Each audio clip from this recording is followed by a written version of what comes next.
సీతారామ ప్రాజెక్టుకు పర్యావరణ అనుమతులు లభించాయి. ఇప్పటికే ఈ ప్రాజెక్టుకు అటవీ శాఖ గ్రీన్ సిగ్నల్ ఇవ్వగా తాజాగా పర్యావరణ అనుమతులు కూడా వచ్చాయి. 2020 జూన్లోగా ప్రాజెక్టును పూర్తి చేయాలనే లక్ష్యంతో పనిచేస్తున్న రాష్ట్ర ప్రభుత్వం ఈ మేరకు పనులను వేగవంతం చేసింది. కొత్తగూడెం, వైరా, పాలేరు నియోజకవర్గాలు ఈ ప్రాజెక్టు ద్వారా సస్యశ్యామలమవుతాయి.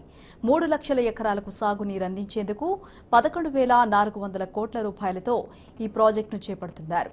పర్యావరణ అనుమతులపై ఇటీవలే కేంద్ర మంత్రి హర్షవర్ధన్తో సీఎం కేసీఆర్ చర్చించారు.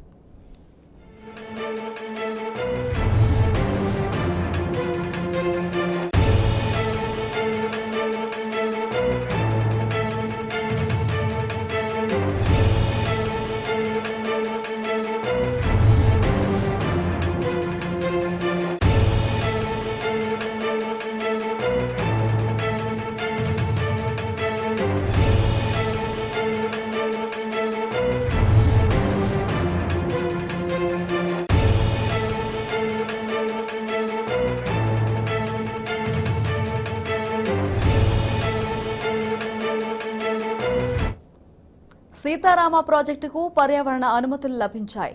ఇప్పటికే ఈ ప్రాజెక్టుకు అటవీ శాఖ గ్రీన్ సిగ్నల్ ఇవ్వగా తాజాగా పర్యావరణ అనుమతులు కూడా వచ్చాయి.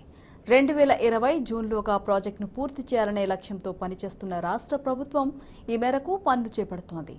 కొత్తగూడెం, వైరా, పాలేరు నియోజకవర్గాలు ఈ ప్రాజెక్టు ద్వారా సస్యశ్యామలమవుతాయి.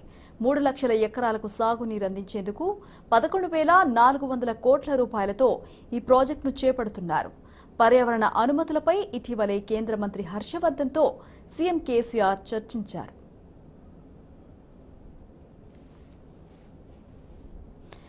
రైట్, ఇక ఇదే అంశానికి సంబంధించి పూర్తి సమాచారం మా ప్రతినిధి తిరుపతి అడిగి తెలుసుకుందాం. తిరుపతి,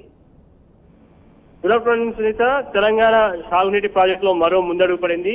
ముఖ్యంగా ఇటు 3 ఖమ్మం సంబంధించినటువంటి జిల్లాలు కొత్తగూడెం, వైరా, పాలేరు నియోజకవర్గాలకు సంబంధించి ముఖ్యంగా ఖమ్మం ప్రాంతాన్ని పాత ఖమ్మం జిల్లా పూర్తిగా సస్యశ్యామలం చేసేందుకు చేపడుతున్నటువంటి సీతారామ ప్రాజెక్టుకు కొద్దిసేపటి క్రితమే కేంద్రం పర్యావరణ అనుమతులు ఇవ్వడం కూడా జరిగింది. అయితే ఇప్పటికే వీటికి సంబంధించినటువంటి అటవీ శాఖ అనుమతులను పొంది ప్రాజెక్టు సైతం ముందుకు సాగుతున్నటువంటి తరుణంలో ముఖ్యంగా ప్రధానమైన పర్యావరణ అనుమతులు కూడా రావాల్సినటువంటి ఆస్కారం ఉండే. అయితే ఇదే అంశంపై ముఖ్యమంత్రి కేసీఆర్ ఇప్పటికే కేంద్ర మంత్రి హర్షవర్ధన్ తో భేటీ కావడం జరిగింది.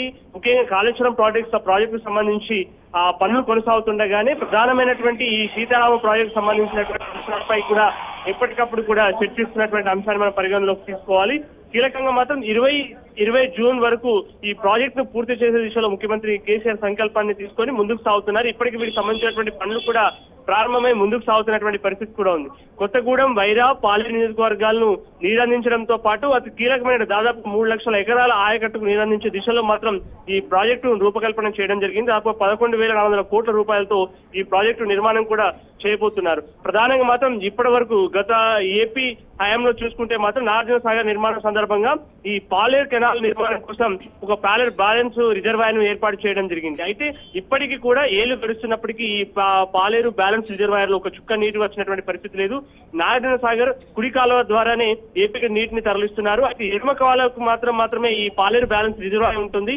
అయితే అప్పటి నాగార్జున సాగర్ నిర్మాణంలో ప్రధానంగా ఈ ఎడమ కాలువ ద్వారా నీటిని అందించే దిశలో ఈ పాలేరు బ్యాలెన్స్ రిజర్వాయర్ నింపి అక్కడి నుంచి ముందుకు తీసుకువెళ్లేటువంటి ప్రయత్నం చేశారు.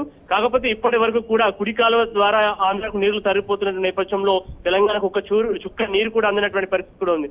ఇలాంటి సందర్భంలో ముఖ్యమంత్రి కేసీఆర్ మరొక గొప్ప నిర్ణయాన్ని తీసుకోవడం జరిగింది. కాళేశ్వరం ప్రాజెక్టు తర్వాత సీతారామ ప్రాజెక్టు సైతం ప్రధానంగా ఇది ఖమ్మం జిల్లాకు సంబంధించి ముఖ్యంగా 3 లక్షల ఎకరాల ఆయకట్టుకు నీరందించే దిశలో మాత్రం ఈ ప్రధానంగా ఈ ప్రాజెక్టును చేపట్టడం కూడా జరిగిందని మనం చెప్పుకోవాల్సిన ఆస్కారం కూడా ఉంది. అయితే ప్రధానంగా ఈ అన్ని అంశాలతో పాటు ఇది ముందుగా దుమ్మగూడెం రాజీవ్ ప్రాజెక్టును ఆలోచన చేశారు. అప్పుడే ఈ బ్యాలెన్స్ రిజర్వాయర్ నింపాలనే ఆలోచన ఉండే. కాకపోతే ఏ ఒక్క దిశలో కూడా అప్పుడున్నటువంటి ఉమ్మడి ప్రభుత్వం ఈ వైపు నీరందించే దిశలో ఆలోచన చేయని నేపథ్యంలో ముఖ్యమంత్రి కేసీఆర్ ప్రధానంగా ఈ రీడిజైన్ చేసి సీతారామ ప్రాజెక్టు మాత్రం రూపకల్పన చేయడం జరిగింది. అయితే రెండో మెట్ట అయినటువంటి ఈ రోజు పర్యావరణ అనుమతులు పొందినటువంటి నేపథ్యంలో ఈ పనులు మరింత వేగవంతంగా ముందుకు సాగేటువంటి ఆస్కారం ఉన్నట్టుగా చెప్పుకోవాలి.